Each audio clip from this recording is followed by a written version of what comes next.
I was raised in a church founded by a woman, and that was Mary Baker Eddy. I was a member of the First Church of Christ Scientist, and I spent 15 years as a Christian Science practitioner. Um, I spent 10 years as one of the members of their Speakers Bureau with the Christian Science Board of Lectureship.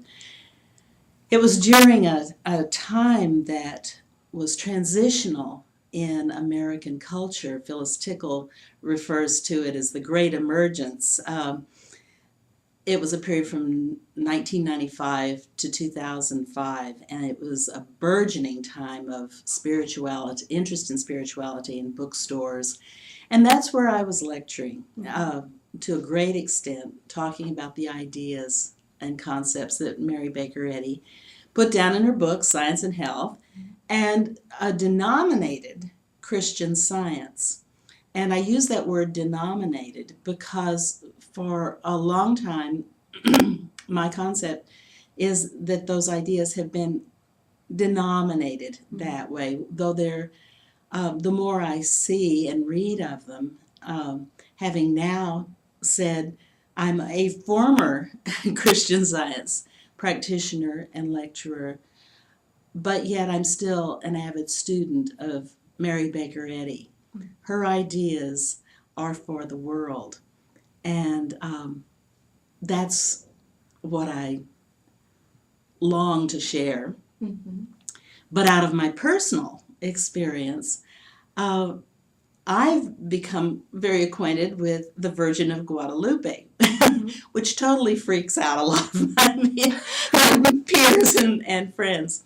But that came about when 4 years ago, about 4.5 years ago now, my husband and I, on a vacation in Mexico, ended up buying a house. A guy literally walked up on the street to us and said, "You folks want to buy a house?" And we said, "No." And he said, "Well, come in and have a look."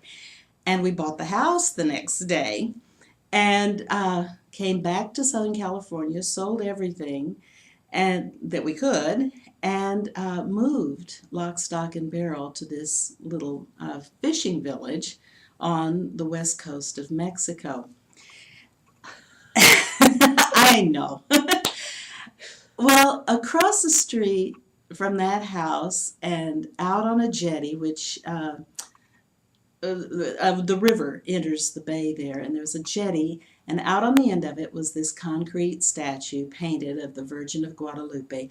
And for those who aren't familiar with what she looks like, she's a woman clothed with the sun. She has sunbeams coming out around her. The moon is under her feet. She's heavy with child. Her eyes are quiet and downcast. And this particular statue was covered with plastic flowers and candle wax and a lot of seagull poop. She'd been out there, and the waves would crash on her. And at that point in my life, I highly identified with that. I frankly felt that I was carrying around a lot of plastic flowers, and metaphorically speaking, a lot of stuff that I didn't know really what to do with. And in just much of the other metaphors as well. It was a time, it was the beginning of 2006. I was angry.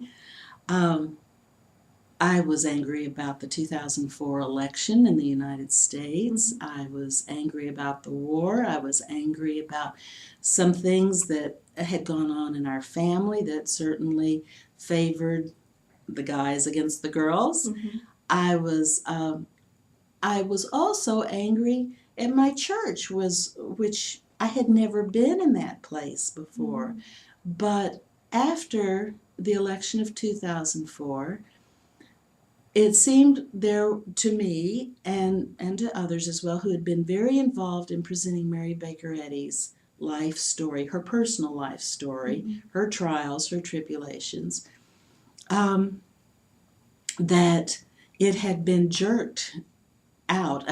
All of a sudden there was a change in administration that said, no, we're only interested in Mary Baker Eddy's ideas, and we don't need to tell a lot about her personal life.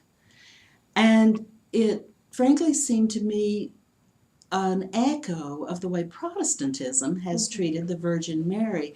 It's thanks for the baby lady, now go get lost. And that was another reason I felt drawn to this emblem. I saw her metaphorically, the Virgin of Guadalupe. So having moved to Mexico, I hadn't realized to what extent my pent-up anger and rage, unvoiced, unexpressed, I'd been very good, smiling, playing like nothing was bothering me. My health really took a nosedive when we moved to Mexico. And within 3 days, I was in the hospital.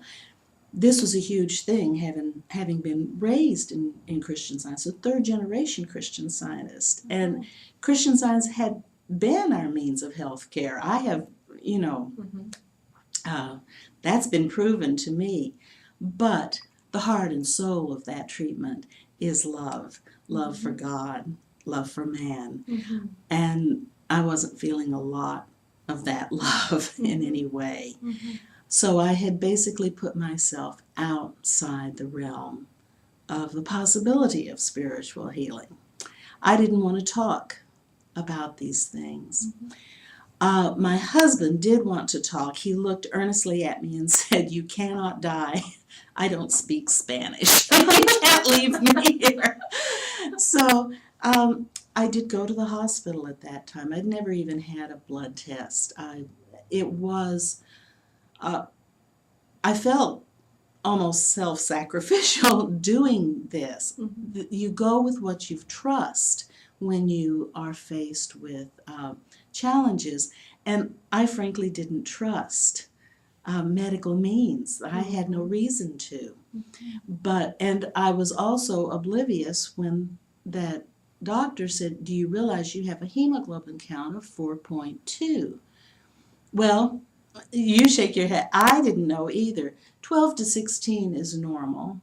Below 8, you get worried, and below 6 is considered fatal. He said, "I don't know what you're doing walking around." It began a journey for me of wrestling through. I knew that fixing the body was imperative at that point, and I sought those means. But nothing is ever really healed until it's healed spiritually and mentally, emotionally, completely. I had been silent. In December of 2006, we moved there in October. In December of 2006, I started writing. I started blogging, and it came out just in a flood. And eventually took the form of the book that I was published this last March, called Virgin Territory, How I Found My Inner Guadalupe. And I use it as a euphemism to talk about that authentic, honest part of each individual, man or woman, that virgin selfhood. And the original meaning of the word virgin had nothing to do with physiology. A virgin was one who was one in herself. She had authority because she was the author of her own experience. She was undefined by any relationship, any human relationship. She was only defined by the relationship she had with her Creator. And that really drew me. She was unbroken, whole, complete, intact, uninvaded, uncaptured. Now, there is not an individual on this earth, on this planet, that doesn't long to be able to speak and hold that core authenticity in his or her own heart. And I see it when I talk to people. They respond to that. And I responded to it. The tagline on the book is Real Virgins Say Yes. Mm-hmm. Mary did not ask. She didn't say, I need to go talk to Joseph. Mm-hmm. Or what are mom and dad going to think about this? She simply said yes when she was called to that divine purpose Mm-hmm. that was hers alone. She took the step forward and she changed the world. And I would say we need more virgins.